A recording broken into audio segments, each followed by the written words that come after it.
Have you ever had a borrower shop you after you spent like hours or it seems like days or weeks helping them?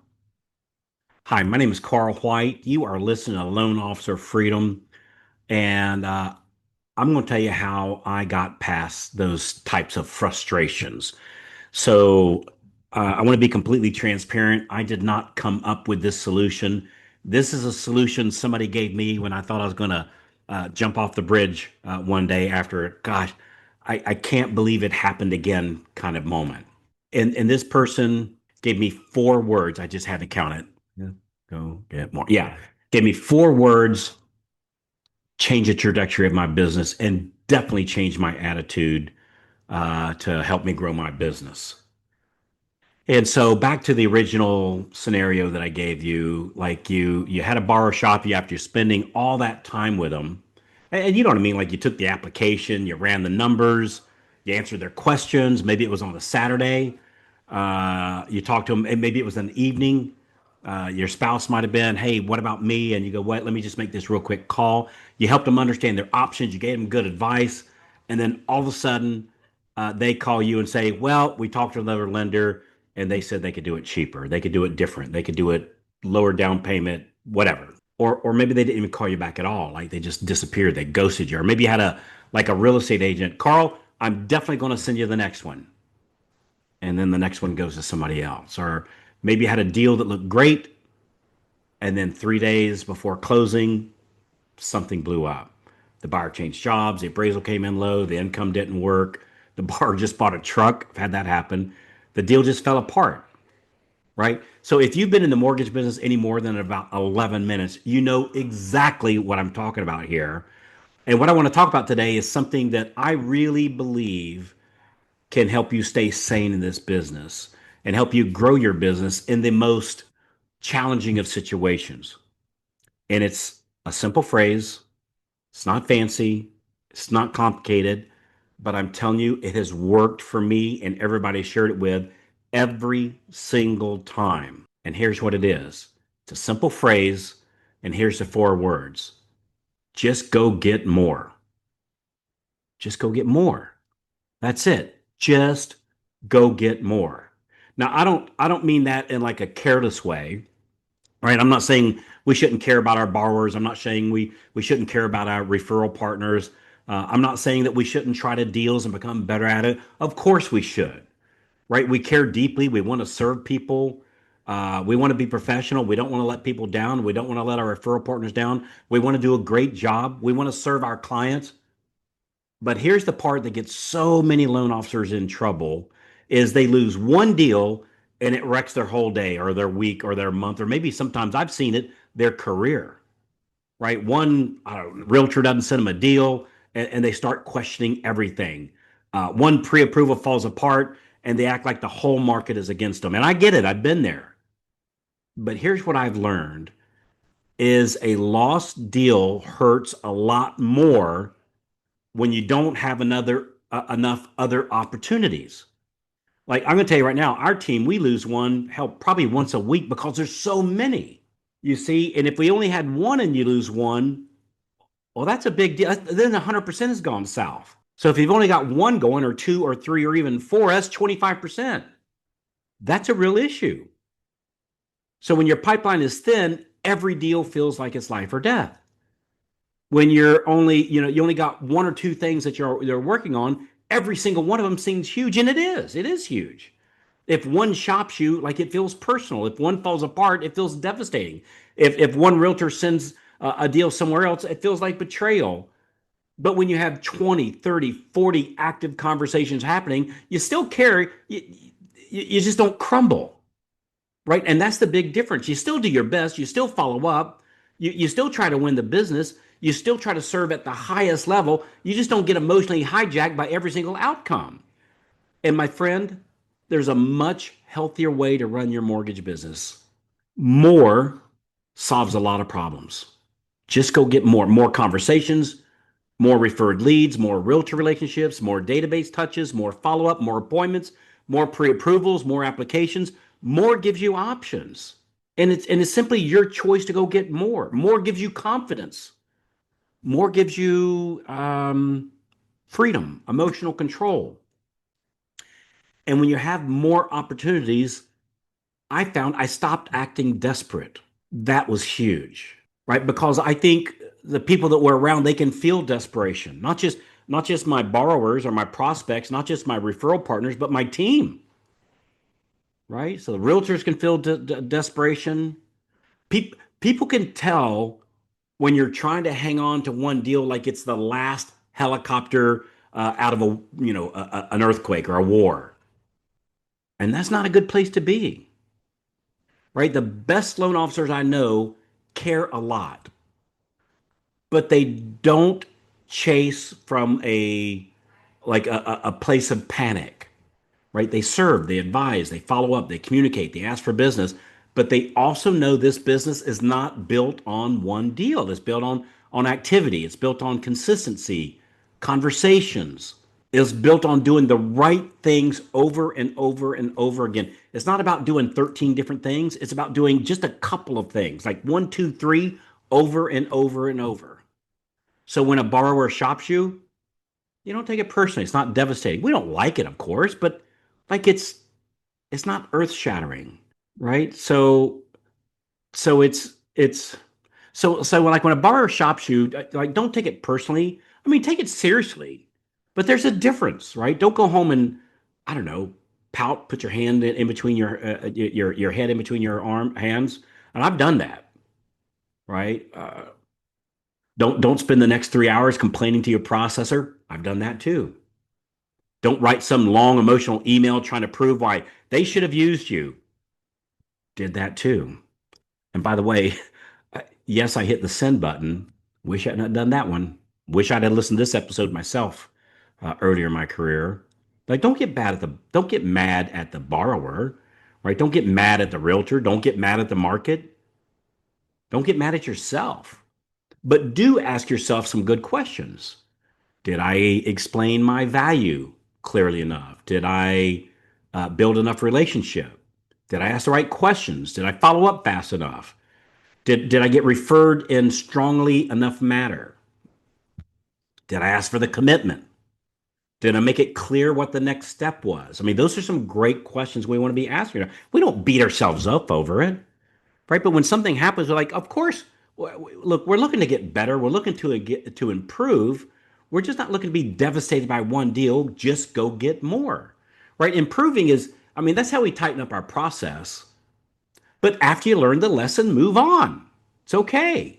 I find like a lot of loan officers, they get disappointed and then just move into the disappointment, right? And they decorate it and hang pictures on the wall. They invite friends over, and then they just live there in disappointment. Don't do that. Take the lesson, take the adjustment, and just go get more. Because more, it like it's not magic, it's math, right? It's one of the things that we teach all the time. If you want five closings, you probably need more than just five leads. You probably need 25, or if you're doing like TikTok videos and whatnot and social media, if you need five good closings, you probably need, I don't know, 500, I guess. I prefer the referred leads. So let's just talk about that. So if you want five closings, you're probably going to need 25 leads.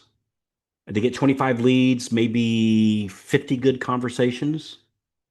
To get 50 good conversations, probably, I don't know, 100 touches, right? You might need a couple agent meetings. You might need to reconnect with some past clients. You might need to follow up with some pre approved buyers who are out there looking, right? You might need to call agents that you've already worked with. You might need to have more conversations with people that you already know you and that you know them and you know, like, and trust them and they know, like, and trust you. That's not discouraging. That's actually freeing because now we're not guessing. Now we're working on a formula of go get more. And if you know the math, I have found like once I knew the math and knew that like on referred leads, it's give or take 1 out of 4, 1 out of 5, 1 out of 3, maybe even on an off week, 1 out of 6. Once you know the math, I found that like I didn't get emotional about every single lead. You just keep working the numbers. And here's another thing, just real quick. I know it I might go down a tangent here, but activity trumps drama. Activity trumps drama always. Drama says, I think, Carl, what do you mean by that? So drama says they shot me, they ghosted me, they used the builder's lender, the realtor betrayed me. Rates are too high, the market's too weird, nobody's buying, nobody's refinancing, the lead winning wasn't any good. That's drama. Hey there. Hey, if you're loving the tips so far, be sure to hit that subscribe button right down there and then tap the little bell so that you never miss out on more free, cool tips coming your way. Also, I would love to hear from you. Drop a comment beneath there. Let me know what you think or tell me what you'd like to hear next. And listen, I'm not saying some of those things aren't real. I get it. Some of them are real. But sitting around and talking about them all day, it doesn't fix anything. So, Carl, what's activity? Well, activity says, who am I calling next?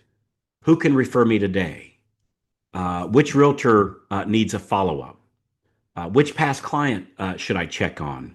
Uh, Breaking news, like all of them, just not on one day, of course, right? Which pre approved buyer needs a nudge? Which agent that I haven't met with, I've been meaning to connect with? Like, who needs to hear from me today? That's where the money is. I have found, like, for me, like drama just drains me. It really takes the wind out of my sails.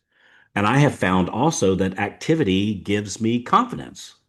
So while drama keeps me stuck, activity gets me moving. And that's why the just go get more is so powerful and freeing, right? Because it brings you back to what you can control. You can't control every outcome, neither can I. You can't control whether every borrower chooses you. You can't control whether every realtor sends you a deal or every divorce attorney sends you a deal. You can't control rates. God knows we can't control that. Can't control inventory. Can't control if a buyer changes a job. Can't control if somebody buys a truck before closing. We can certainly help prevent that by making crystal clear in the beginning not to do that, but some of them going to do it anyway, right? And I also can't control the builder's lender coming in with some crazy incentive. I'm not going to get that one. But you can control your output, right? You can control how many people you're talking to. You can control who you're talking to. Am I talking to the right people? The people that can actually refer me business because they got business to refer to me. You can control your follow up. You can control your database touches, your agent meetings. You can control your pre-approved buyer check-ins, right? Your Tuesday updates, your Monday calls. You can basically you can just kind of control whether you show up today and do the work, and that's where your power is. Not in trying to control every outcome, but in controlling your activity. That you can control. That I can control. Can't control the outcome, but I can control the activity. And when I do this much activity, I get this many conversations, I get this many referrals, I get this many pre-approvals, and I get this many closings. It's just simple math. So again, we should care about every deal. We should care about every borrower, right? We should care about every referral partner. Just obsessing over the one that got away, it's not the same as caring. I find often it's just fear. Like it's scarcity because we haven't done enough of the activity not to have scarcity, right? Maybe it's just a thin pipeline. Maybe it's call reluctance, right? And it's okay to have call reluctance. It's not okay to let it paralyze you. I get call reluctance. I just feel the fear and do it anyway, right? So it's not about worrying. It's not about complaining. And it's about more action. Just go get more. Go have more conversations, more referrals, more past clients. Go get more agents. Follow up with more pre approved buyers. Go teach more classes. Go show more value. Go make more offers. Go make more opportunities. Because here's what I do know is that when your pipeline is full, you make better decisions. I know I do. When my pipeline is thin, I make emotional decisions. When your pipeline is full, it's like you've got, I don't know, posture, confidence, right? When your pipeline is thin, I start questioning myself. I start discounting myself, right? So, when my pipeline is thin, I feel desperate and nobody wants to work with a desperate loan officer. They want to work with like a confident professional, which just go get more. That's what that turns you into, a confident professional. So confidence doesn't come from staring at the phone hoping it rings. Confidence comes from activity that actually works to actually bring in loans. How'd you get your last 10 loans? Whether that was last week, last month, or the last 5 years combined. I don't care. How'd you bring in your last 10 loans? What do they have in common? What brought those in? Go do more of that. Just go get more. I just, in closing here, I just want to be very clear. I'm not saying we should ignore problems. Not saying that. If borrowers are constantly shopping you, we need to look at that, right? We need to look, what are the numbers? Maybe we need to work on scripting. If agents are constantly sending deals everywhere else, even though you're following the daily success plan, we need to look at it. That's not common. Usually, when we do the daily success plan, business comes in. If it's not, something is amiss. We need to look at that, right? If your pre-approvals are constantly falling apart, of course we need to look at that. If your follow-up is weak, we need to look at that. If the scripts aren't landing, we need to look at that. So it's not pretending everything is fine. It's about learning quickly and moving forward, right? Recovering from the getting our legs kicked out, get up, look what happened, find the lesson, fix the process, and then get back in motion because the motion fixes like everything. The right motion, of course, right? The stuff that actually brings in business. Yeah, sometimes the biggest deal is not that you lost a deal. The biggest deal is that you didn't have enough other deals coming behind it. That's the problem. So the next time you get shopped, take a breath. The next time a realtor sends a deal to someone else, take a breath. Next time one of your family members gets a loan through somebody else, all right, smack them on the with a turkey leg at Thanksgiving. No, I'm just kidding, right? Take a breath. Next time a deal falls apart, take a breath. Next somebody ghosts you, take a breath. Learn what you can learn, make the adjustment, and then say to yourself, just go get more. More conversations fix confidence, and most referred leads, or more referred leads, fix a pipeline. Right? It's just that easy. And I tell you, a bigger pipeline fixes anxiety, uh, fixes desperation, and I have found that more discipline fixes almost everything. And that's why I love this phrase so much. Just go get more. It's simple, it's direct, puts you in control, not in control of the market, not in control of the rates, not in control of every borrower, but in control of your own activity. And that's where the wins come from. So, all right. Hey, just real quick, if you're listening to this and thinking, "Hey, Carl, I need to know more, and I just need a better plan to get more." Like, how can I make sure I'm doing the right activity with the right people, saying the right things to get more? That's exactly what we help loan officers with inside the Alliance. So the Alliance is where myself and Jimmy Reed, we personally work with you directly. Um, and Jimmy and I are very, very, very good at that. Like the loan officer we work with, there's some just amazing success stories that just keep happening over and over and over again, and we'd love for you to be one of them, right? So I find that most loan officers don't need another motivational quote. They just simply need a plan, accountability, and structure. They need somebody to help them to know who to call, what to say, when to follow up, and how to keep going even when life gets busy. Just how to go get more, and that's what the alliance is all about. So, hey, if you'd like to talk to us about that, just go to getmoreloans.com, getmoreloans.com. And by the way, Jimmy and I make more money by actually doing what we're teaching than from the teaching. I think that's a very unique thing in the industry, right? Mostly, well, I don't want to say that because that sounds uncool, but you get the idea. Is like, hey, what qualifies us to teach this? We make more money by doing it than teaching it. That's what qualifies us, and I think that might be very unique in this industry. So it's not something we did 10 years ago or 20 years ago, or even last year. Like we're doing it now, and would love to help you with it. So getmoreloans.com, getmoreloans.com, and would love to help you. Just go get more. All right. So I hope that I really want that to ring in your head. Just go get more. Just go get more. Work on the problem, assess it, but just go get more. Just go get more. So, all right. Hey, thanks so much. I've really enjoyed doing the podcast these many years, and thank you so much for all the kind reviews and the ratings. That really helps get the word out. And when you take a few minutes to just whatever platform you're watching this in, just to click it, give us an honest review. If you got time to say something, awesome. If you just want to click the star, whatever your honest feedback is, I appreciate that so much. So. All right. I think that's it. I'll see you on the next episode. I'll talk to you when you call in, and I'm looking forward to reading your review. Thanks again. Just go get more.